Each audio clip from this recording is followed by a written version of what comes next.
Okay, so we're back. So we're talking about this windshield or windscreen that we're going to make. So because we're making a new one, I'm just going to delete this one, and we'll go back to our first layer here. Now, the rest of the car is modelled. I don't know if you're modelling a car or not, but we'll take this as a practical example. And I need a windshield to fit within this windshield surround, this black surround here. Okay, so just to make things easier for the screen, I'm just going to move this around to another layer. So I'll move that to my layer 2. So I'm pressing the M key and the 2 key, and then if I press the 2 key again, I'm just working with this surround. Which is great, it's ideal. So we need to model a windshield for this, or a windscreen. So the first thing I'm going to do is add my NURB surface. So Shift A, add a surface and a NURB surface. Okay, I'm going to come over here to my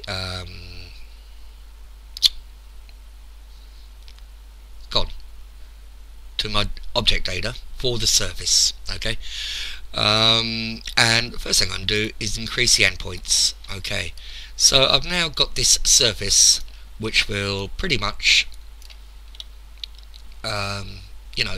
cover the area of the windshield I need. I can scale it down a bit if I need to do what I need. So I'm going to go into a side view here, so press my 3 key, and I'm in an orthographic, not perspective. Okay, this has got a hell of a dome on it, and I don't need that much dome, so let me go into edit mode. Let me box select with my B key these control points up here and bring this down. And actually what I could do for starting out is I could box select everything, scale it to 0 and Z, or Z, so SZ0, so it's perfectly flat. Press enter to fix that. So now I have this flat surface. So what I can do here is I can start to bring this and roughly shape it, or roughly angle it to suit my windshield. So I'm just going to rotate it there. And actually this is a good point. You can see here there is a curvature top to bottom. Okay, you can see the distance between the surround and the actual surface we're working with. So what I'm going to do is I'm just going to even that out slightly, just so it's kind of equal, or near enough equal on both sides. And then I'm going to grab this and I'm going to pull it down to the middle of the surround. Well, what I'm noticing here straight away is on my flat surface here, I've noticed this is at the very top of this surround. This is actually over the top, and this is, at a point here very near the bottom. So it does need this top to bottom curve. So let me just rotate this a bit more, just to kind of even out. I'm just doing it so it's just about touching the top at both ends here, and I'm going to grab it and pull it down a little. Okay, and you can see here it's actually, if we zoom in, it's below the surface again. So we know this is a flat plane. This is actually very much curved. Right, so let me go into a front view here. There we go, and you can see it's very, very wide. So I'm just going to scale it on the x-axis, SX, just bring it down somewhere near. I'm going to leave it a little bit over, and I'll show you why in a minute. Okay, and we can kind of do the same for the z-axis, but you see it's kind of popping up through, so I might have to make some adjustments here. So I'm looking here, this is the bottom edge of my surround, this is the top edge. I'm over on both, that's fine. So let's go into my side view again, and you see, because I scaled on the z-axis rather than the local y, or the local y, but that's okay, I can work with this. Let me just rotate this back a bit. Okay, I'm getting it back to kind of where I was, and if I scale on, if I change this to local, and if I press S and Y gate, no, that's not working, sorry, I got that wrong. I'll have to look back into that. Let's go into Normal. SY. Nope. Alright, well, we'll continue working in global. I don't often work in local. Well, let's scale it on the y-axis here anyway. SY. I'm really kind of near. I'm going to have to rotate it again. Yeah, somewhere about there. Grab it, and I'll just kind of bring it over the extremes. I'm going to zoom in a bit. I really want the glass to be in the middle of the top and bottom areas, so let me just move this down. See where we are here. That's kind of in the middle there. That's fine. Okay, so we've got this flat plane in this curved opening. Right, so what can we do? Let's go to the side view here, and let's bring up the center. So I'm going to tab into edit mode.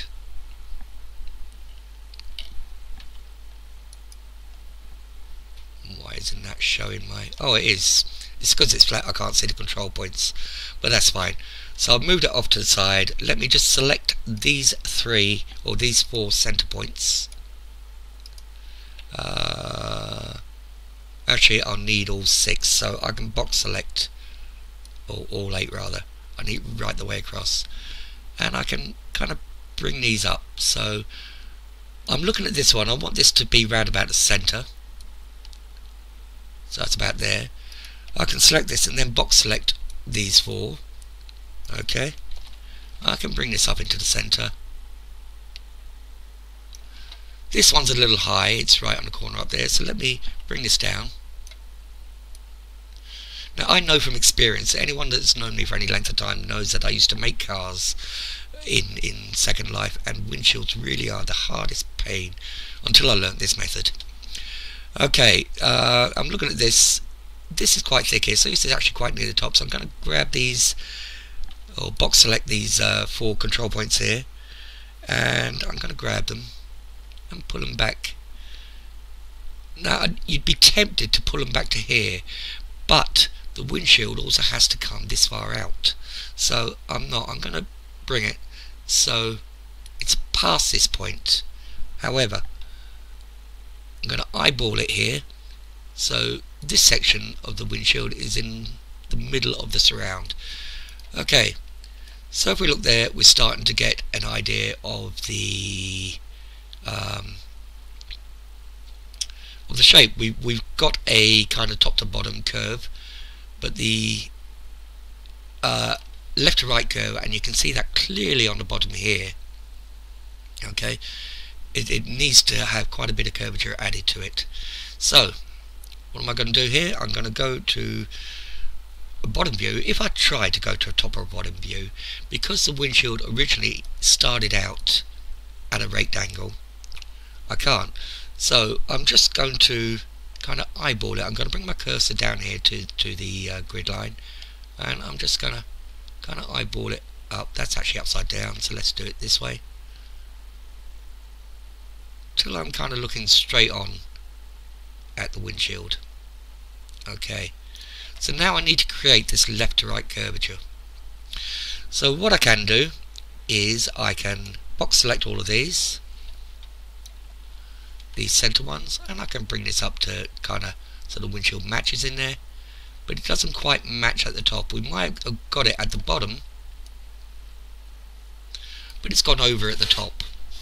Okay, so we have got this kind of bottom there. We're probably a bit much because these corners here are poking through, but there's a couple of ways I can do that. But what I'm going to look at is, am I happy with the curvature here? Well, actually it could probably do with a bit more to follow this line, so I'm just going to grab it on the Z axis and bring it up that bit more. There we go. I've gone over in these corners here, but what we can do with that is quite simply grab these two and grab them on the Z axis again, bring them down. Okay, so that's got it at the bottom there. We can see both sides of the surround, which would be right, because the glass would fit, you know, kind of in the middle of the surround. That's where the rubber is. The top, it's over the surround. So what I'm going to do is I'm going to just grab these four vertices that create the curve in the top, and I'm going to grab them on the z-axis again, GZ, just bring them down to my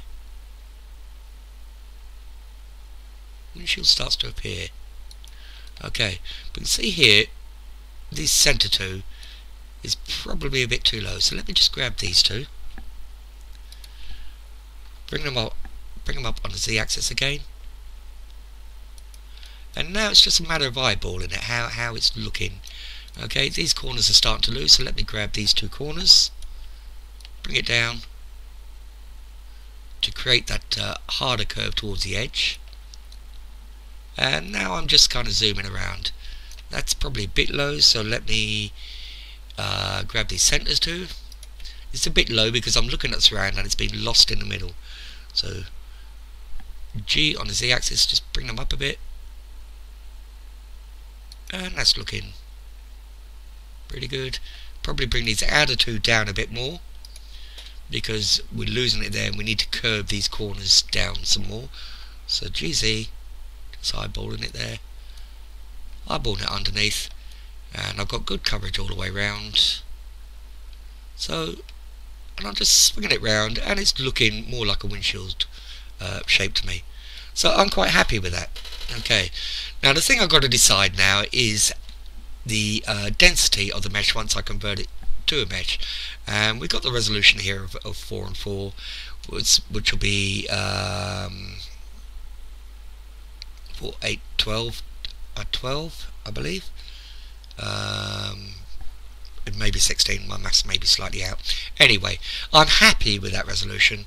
I think if I reduce it, it's going to start to look kind of blocky, and I wanted that smoothness, so I'm happy with that. Okay, so I think now it's time to go back into object mode. Let's just have a final look around. Happy with the shape of it. Okay, so I'm going to convert this now to a mesh, which is Alt and C, a mesh from a curve or a metasurface, which is great. And if I edit this now, the grid lines help you see a bit clearer the actual form and shape. You can see there from the grid lines the curvature left to right, and it's probably harder to see here, but we do know that we have a curvature from top to bottom. So we've created this rather complex compound curve, but we've created it with quite a degree of accuracy. I'd say it's looking very good. So now what we need to do, or what I would need to do, or you if you're following along with the same exercise, is we need to now trim this mesh to suit the so it fits inside the surround. So I'm just going to open this up, we'll open the tools menu. Okay, now what we have is a tool called a knife.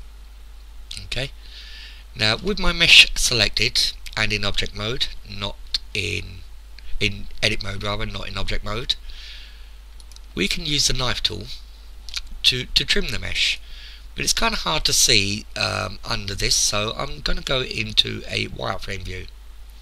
Okay, so I've positioned my object where I can see around it, and I'm going to use the knife tool. What the knife tool will do is it will cut this mesh wherever it crosses an edge or a vertex. Okay, so we can actually trim it off. Okay, so if I press the knife tool, there is actually, let me escape out of that, the shortcut for knife tool surprisingly is K. Okay, and you can see it's picking up the edges or the vertices, and we can start to cut a mesh shape around this. So I'm picking somewhere here, bearing in mind that I always really want to keep my geometries quads or triangles, preferably quads. Triangles work in a push, but if you're doing any more shaping, you really want to use quads, not triangles. But we've already got shaping, so I can use triangles if I want. So I'm looking around and I'm looking at a starting point, and I think I'll start here at this edge here, or this vertex here. Okay, so you see how it highlights. I'm just going to press my left mouse button, bring it across to my next point, which is there outside of the windshield surround. bring it across to my next point, which will be about there. This might be a bit over, I can trim this slightly after, but I'm going to work my way around with this. I'm just trimming this mesh off. Okay. I don't want it there, that's too close to the edge, so I'm going to bring it to there and to there. There and there. Now I'm running out of room, so to end this knife tool I'm going to press enter. Okay, and you see it's created this edge here, so now I can reposition.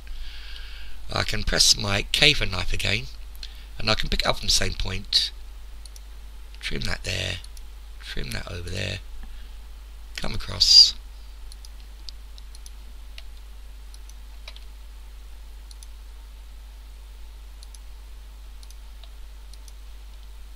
okay, there. I need to end this again, so I'll press enter. Okay, I can reposition. I can press K for my knife tool again, pick it up from that same point,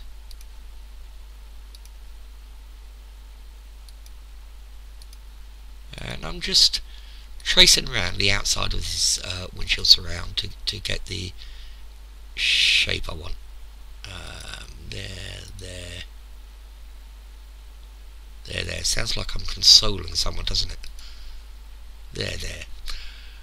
Okay, so we'll bring it down. Now this whole windshield process is something that used to take me hours and hours to do until I learned how to do this. Let's go there. Let's go there. Let's end it there.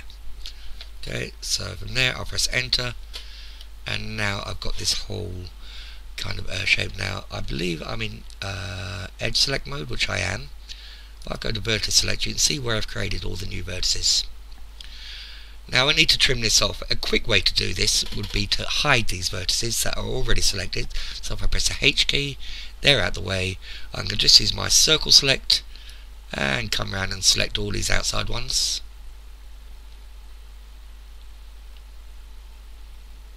The ones that I want to delete.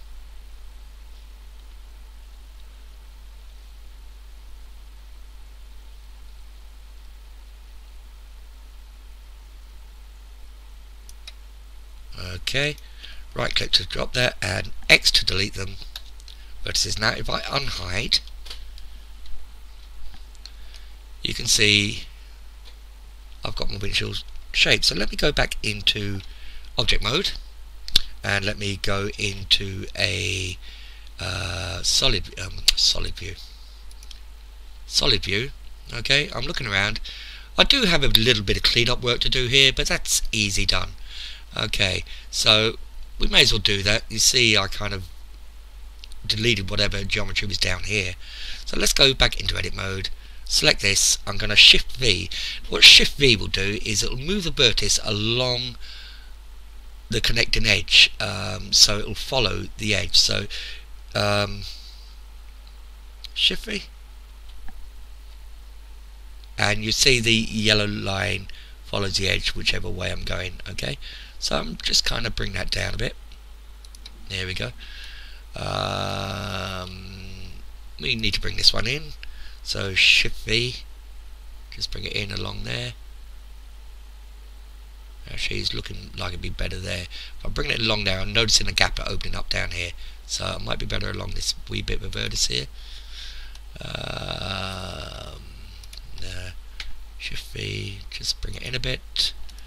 That one's looking okay. Shift V, bring that in a bit.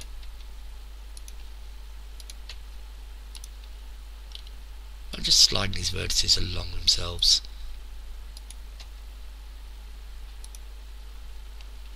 Okay, so that's looking okay.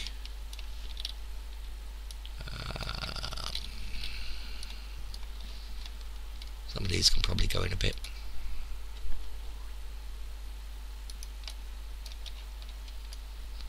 Scrolling around, might be a bit too much.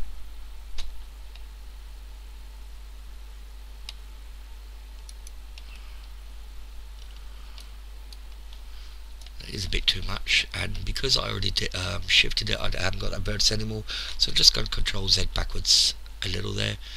And actually I'm probably being a bit too finicky here, because the car body covers all of this. So let me have a look from the front. There's nothing kind of glaringly sticking out. I'm quite happy with that. So let's go back to object mode. Right, so now if I bring this back to the car model, I'm just going to shift select layers to display both layers at once. Okay, we see we have this. Let's get rid of this lighting photo boob surround thing. Okay, let's come back into the car model. Let's get rid of some of this light. Okay, that's easier to see. Now if we have a look around, we have created this windshield. It actually matches up very well with this previous modeler's wipers and stuff. We've got the shape of the windshield. His has come a bit far out too early, I believe. That's why the mirror is poking through, but bearing in mind I didn't model this. Let's bring that mirror out of the way. Okay, but there we go, and we've created this complex windshield shape, complete with the curves, and it's looking absolutely perfect. And we did that in a matter of, well, okay, we're 21 minutes recorded now. I've been talking through it. You could do that, or I could do that. You could, after a little bit of practice, do that feasibly 10 to 15 minutes. And I can assure you, when I first started making cars, a windshield could take me a day to make. So this really has a useful purpose.